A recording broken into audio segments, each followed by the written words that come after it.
Questions? Rosalinda. Where's the Twilight Zone music? Oh, that's coming tomorrow. Okay. Guaranteed. Sometimes the Bible Live experience is a little bit like that. Somebody compared it to, I think it was Dandy was telling me the other day, we're getting food for you guys and stuff, and she goes, it's kind of like having a Vitamix or one of those NutriBlasts, except instead of like putting fruit and veggies in there, it's your brain and ideas. And we set it on like 3 horsepower and like just, it goes real fast, and then you put it back in the skull and everything's fine. It's okay. It's good to do that. What if a new believer walked up to you and said, but Bill, I thought everything in the Bible was true, and now you're showing me that there's different ways of interpreting the Bible throughout the centuries, even within the Bible. Stick around. We're going to be thinking a lot of things that are different than what we originally thought. I love you, brother or sister, as the case may be. I wouldn't necessarily tell this to you. You jumped ahead to the end of we're in the movie somewhere. You need to start at the beginning of the movie. And this movie happens to be Twin Peaks by David Lynch. Not a good thing to do, jump halfway into it, okay? It's a little bizarre. So what you need to do is kind of start off at the beginning with a nice group and community to be with you so that we can better understand what inspiration, I would say I don't deny inspiration. I don't deny incarnation. I would say you have to keep on questioning with the tradition of the church what these words mean. In the community of the believers, where the Spirit is impacting you. You cannot just arrive at this mental idol that inspiration means God dictated, and that incarnation means something like, the origin of Superman. Strange visitor from another world disguised as mild-mannered carpenter of Nazareth, Jesus of Nazareth. He's really just God disguised as docetic. We have to constantly be reforming and forging our ideas like the goldsmith with the gold. But that happens in community, Mary. And no, people shouldn't be dragged along too quick, but I think you all are ready for it. A little bit sometimes, and I am too. So we need to move a little bit. Yes, Vinny. I'm wondering because the gap between the Gospel of Thomas and how that 20 years later was interpreted by Mark. Yeah. What was his intention? What was his relationship with the original story? Why did he tweak it in the way he did? What was his audience? What was he trying to achieve? And maybe how was it received by those people? The scholars that we're using go into that a little more detailed, and you're bringing up excellent directions for us. Maybe this is good for a starter on that. The people who wrote Thomas and the people who wrote Mark encountered Jesus in alternate reality risen. By alternate reality, I don't mean anything delusional. Objectively real, but also subjectively as God works with their brains and nervous systems in order to, okay. The Master's words were recorded as best they could through this new interpretation already in Thomas. There's already interpretation. By the time of Mark, you have the original 12 dead. They've died. And now we have to kind of keep this community together because the parousia refuses to materialize, the return of Jesus to establish imminent theocracy. That didn't happen. It's going to be another 2 more days. So because we're here for at least another 2 more days, we need to write this down. Now we have scribes coming into the community. People who can actually write, even people like Mark, who write in a chicken scratch, Sesame Street level Greek. And so we write this story down, and because the focus is so turned now by this point to the resurrected one, whom they are regularly and routinely experiencing in trance states, at what would eventually evolve into our liturgy, they're focused on the risen Lord, like Paul, and how we stay together as community. And so there is some kind of turn now, but and then maybe also, at this point, Jerusalem is destroyed, or being destroyed, because of the Judean war. So maybe we are looking for some kind of justification. We're still seeing God in a rather low level of awareness of tit-for-tat repayment God, You do this to slight God's honor, he's going to do this. And there's also been more further Israelite meditation from what we now call the Old Testament in that Isaiah parable back in chapter 5 of Isaiah. So that got put on there. But certainly nothing like, let's justify killing Jews or something like that. That's way later.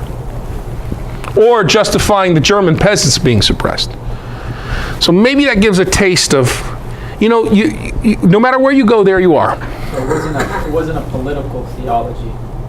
I think Jesus because religion in the first century is in everything, but it doesn't exist as a separate, visible institution. There's only two institutions in the ancient world: politics and domestic.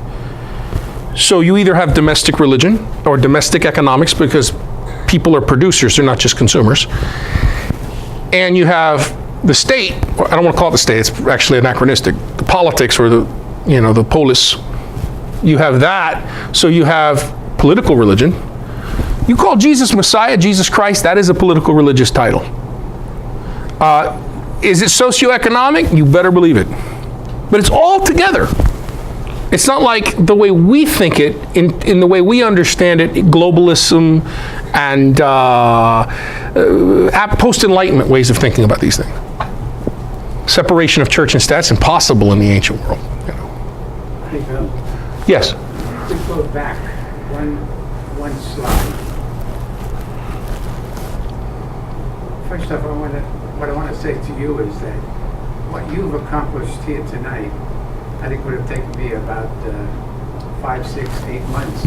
Oh, Mike is very humble. He's been teaching Bible way more than I've been, and he's 30 years. This is a man we owe a lot of gratitude to in our community at San Isidro in the Archdiocese of Miami. Thank you, brother, for even coming here. I'm sorry to interrupt you. All right. But what you've accomplished is a great deal of work. And yet, as you move so quickly, I looked at this last paragraph, but the danger is that Jesus' own situation and Jesus himself disappears. Yeah. So real, so true. That sums up, I think, for myself, the whole thing. Yeah. It starts with the boss himself. It ends with him too. It's got to end. He's the Alpha and the Omega, the Aleph and the Tav.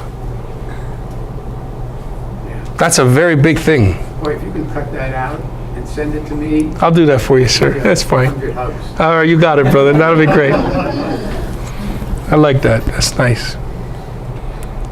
Gary, you had your thought, and then we'll go to Warren. No, my concern or question was already addressed with the previous statement as to how do we make the connection, or how do we try to With great difficulty. We can. approach understanding, parable of the tenants in Mark, because that's where it's at, and that's Yeah. where it's been transmitted to us. That's stage 3, stage 1, stage 2. Sure. Put in there, and Definitely guided by the church and what the church says about the social sciences and the interpretation of the Bible in the church. A Maverick document, Interpretation of the Bible, Church Pontifical Biblical Commission, 1993 document. Composed on the anniversary of Divino Flanti Spiritu, Pope Pius XII, which started a biblical renaissance, eventually leading to Dei Verbum, one of the documents that we quoted from tonight. As a matter of fact, by the way, if I could ask Raven and Christian to come hand out these, I'm going to give you a bibliography for all the presentations this weekend. Would you like that? yes. Here's a bibliography and also church teaching, the cited passage, and I'm also going to give you a breakdown of how this parable has been misused throughout Western civilization. You like that? Yes. And it'll break it down for you. Would you? Thank you very much. Where's Christian? Somewhere. Can I get somebody else, one of the team, maybe? Thank you very much. Thanks, Tom. You can hand this one. Actually, yeah, no, you take that one and he'll do. Thanks. Appreciate it. Thanks, brother. So there's the bibliography with great difficulty. With great difficulty, and we have to grapple. Sometimes I use the analogy of the 3 umpires. One umpire says, I call them as they are. The other umpire says, they're nothing till I call them. Then the third umpire says, I call them as I see them. That third umpire is the wise position. He's the one who tries to find the middle ground between fundamentalist naive realism, umpire number one, I call them as they are, Mel Gibson, okay? And umpire number two, oh, they're nothing till I call them. So that means I make up truth as I go along. Subjectivism, relativism. No, you got to find in between. The church is in between. The church is in between. There is objective truth, but we have to grapple, just like the biblical authors had to grapple to find out, to try to put into words what can't be domesticated by words, God breaking into their lives. So we also have to grapple to understand what they originally meant. And the spiritual meaning isn't bad. We value, at least in our Catholic tradition, the spiritual interpretation of Scripture, but that has to be related to and based on the literal sense. We lose the literal sense, we lose everything. Yes? We're going to take one more question and then we're going to start summing up. Yes, I'm sorry. The Gospel of Thomas, before that and all the Gnostic stuff, yeah. Why is that not considered inspired? That's a real good question. In a way, okay, let's put it this way. Inspiration isn't limited only in Catholic understanding, modern Catholic understanding, to the documents themselves, but rather to the whole process by which those documents came. And insofar, if there is any relationship to that process and it relates to it, to that extent there is inspiration. But inspiration, we got to come away from understanding inspiration as just...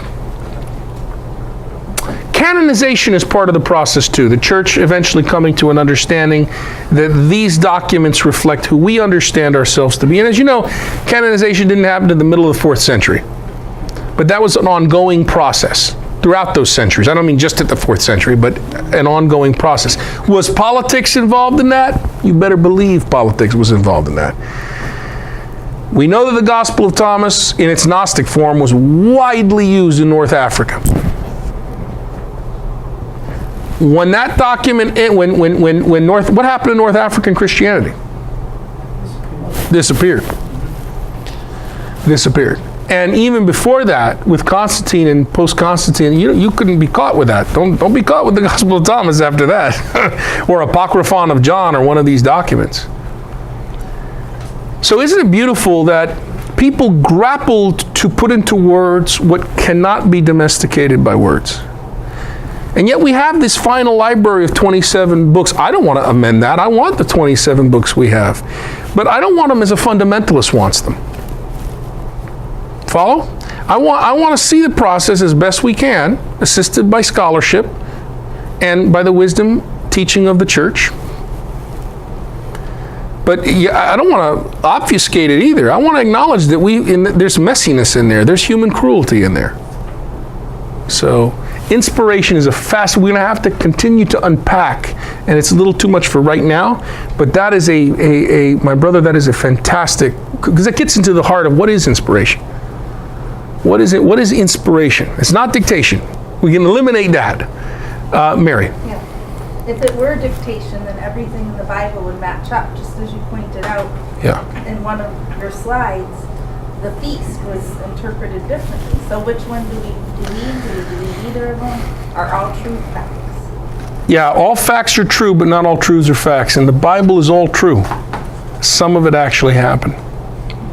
And at first that may sting your American ears and hearts, but give it some while and it will be a healing balm.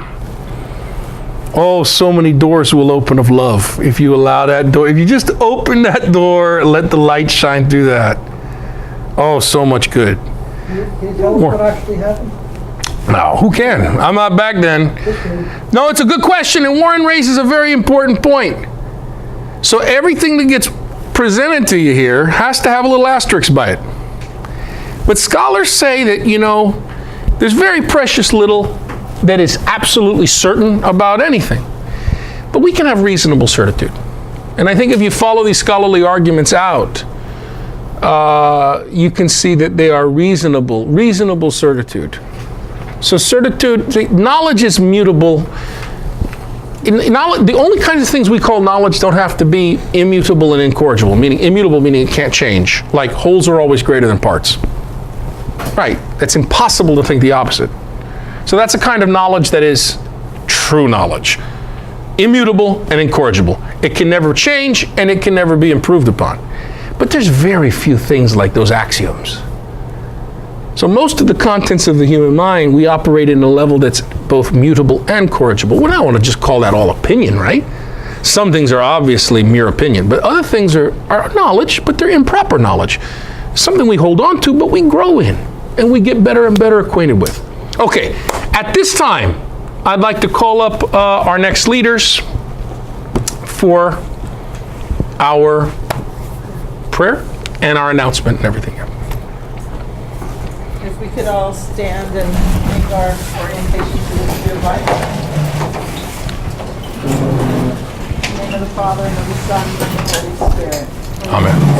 Holy God, thank you for your human word in parable and most of all in Jesus. Help us to be human too. Help us to take the in incarnation and the in inspiration seriously. Amen. Amen. In the name of the Father, and the Son, and the Holy Spirit. I have your attention. At this time, ladies